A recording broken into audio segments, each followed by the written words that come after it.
y me preguntaba si había vida ahí arriba. Pero resulta que estaba mirando en dirección equivocada. Cuando los alienígenas se adentraron en nuestro mundo, lo hicieron desde las profundidades del Océano Pacífico. Una fisura entre dos placas tectónicas. Un portal entre dos dimensiones. La brecha. Yo tenía 15 años cuando el primer Kaiju tomó tierra en San Francisco.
When I was a kid, whenever I'd feel small or lonely, I'd look up at the stars.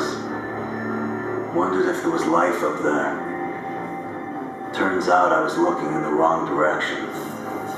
When alien life entered our world, it was from deep beneath the Pacific Ocean. A fissure between two tectonic plates. A portal between dimensions. The breach. I was 15 when the first Kaiju made land in San Francisco.